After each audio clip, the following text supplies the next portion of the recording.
understand what pranayama is and how many types of pranayama are there in this course. You will learn every pranayama in detail, and I will make you practice, and then you will master this. So first understand what pranayama is. Pranayama is made of two words, prana and ayama.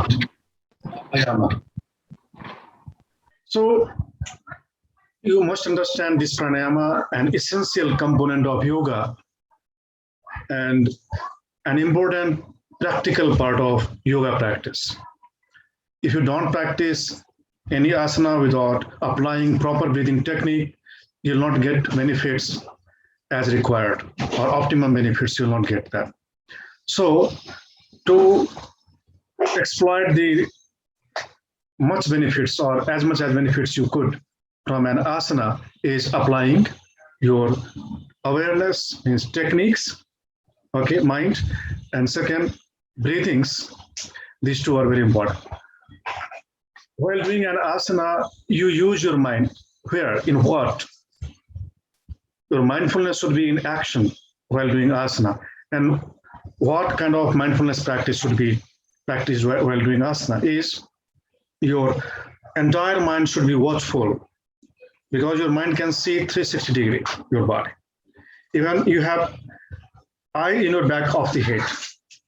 If you learn how to use your third eye, which can see everything, even your back part, then you can utilize your entire mind. So using entire mind is called mindfulness practice.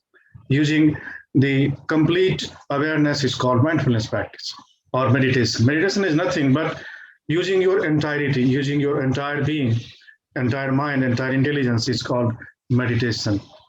Complete absorption into a practice. So your mind should watch your hands, your legs, your feet, your knees, your hips, your chest, all the parts. Okay, this is how your mind is involved in an asana. And the next important thing is your breathings. In every asana, you should try to breathe from your core.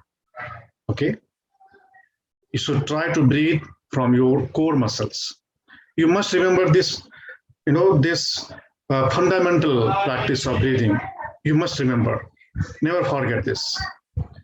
While practicing every asana, you have to try to breathe from abdomen or core, entire core. In that way, you will be supplying the energy and you will not feel exhausted. And easily you will develop flexibility in your body. You know why stiffness is there in body? That is because of lackness of prana in your body, because you don't breathe properly. If you can train your body to breathe from belly, then you will have increased amount of prana in your body. And when you have increased amount of prana, then your body is bound to be flexible. Your body is bound to be supple. And deep breathings also combat the stress, tension, because stiffness comes because of tension also. Everybody is living very tense life, very stressful life, and that causes stiffness in the body. So if you want to combat this stiffness, you'll have to breathe deeply from your stomach. In that way, you'll be able to combat the stress, current stress, and also the accumulated stress. Whenever you feel stressful, whenever you feel anxiety or you feel down or depressed, start breathing from belly. You'll find that you are out of that situation or out of that emotional disorder. If your mind is very flickering, wandering, just start breathing from belly. If you are witnessing that you have emotional disorder, emotional swing, mood swing, then start practicing breathing, pranayama. And one pranayama is called Udar pranayama. That is yet to come in this chapter. I will teach you every pranayama in detail. But this pranayama is the core pranayama. You know core, what core means. Core is core. So core breathing is core of all pranayama. Okay. So there are two pranayamas. One is anulom vilom, no side effects. Another is core breathings, core pranayama, which is used in entire yoga practice. So pranayama in gross is extension of inhalations and exhalations. Okay. When you extend the duration of inhalation or you try to extend the duration of exhalation, that means you are practicing pranayama. Okay. And also the holding is also part of pranayama. Hold. There are three kinds of holding. One is internal holding, another is external holding, and third is a spontaneous holding. But you have to learn here two kinds of hold, breath retention, called kumbhaka. Okay. Yes. So pranayama is extension and expansion of prana. And when we practice pranayama, then we must understand its related parts of the body. First is nadis. Okay. So when we practice pranayama, then we purify the nadis. Nadis are not veins, are not arteries. Nadis are more subtle. They are not visible with this physical eyes. And even when human body is operated and through operation, through surgery, one cannot find the nadi. No medical doctor can find out the nadi because that nadi is subtle energy channels. And these subtle energy channels are the pathways of prana. So first, prana is invisible. Prana is not like blood. Actually, blood moves through arteries and veins, but not the prana. Prana is more subtler than the blood. And that is why the pathway for blood is different and pathways for prana is different. Okay. So nadis are subtle energy channels, and there are 350,000 nadis in our bodies. 350,000 nadis. This is the mentioning in our scripture textbook of yoga. But they say that nadis are not limited to 350,000 only, but they could be larger also in numbers because they are invisible and they are uncountable. But these nadis, you can categorize these nadis into three different parts, three different groups. Okay. One is called Ida. Ida is left. Okay. And second nadi is Pingala. Pingala is right. Okay. Our bodies are divided into two parts. Actually, three parts.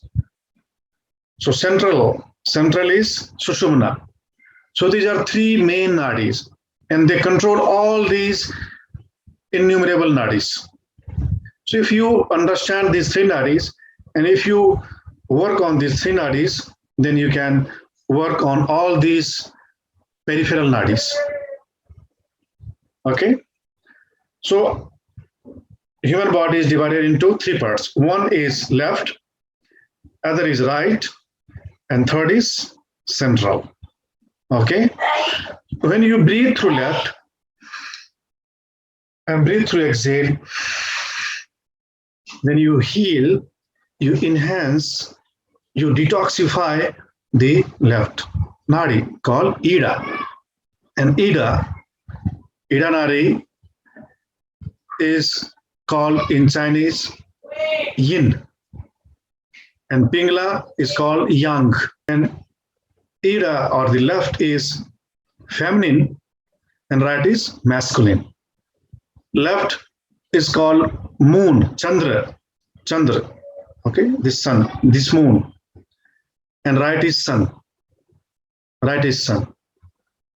When we breathe in and out through right, that means we are activating our sun energy or the masculine energy or the yang energy nadi.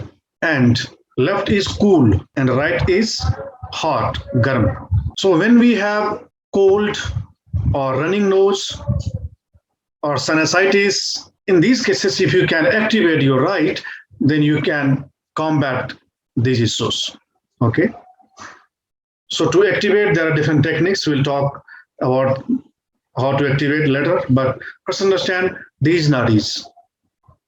Okay.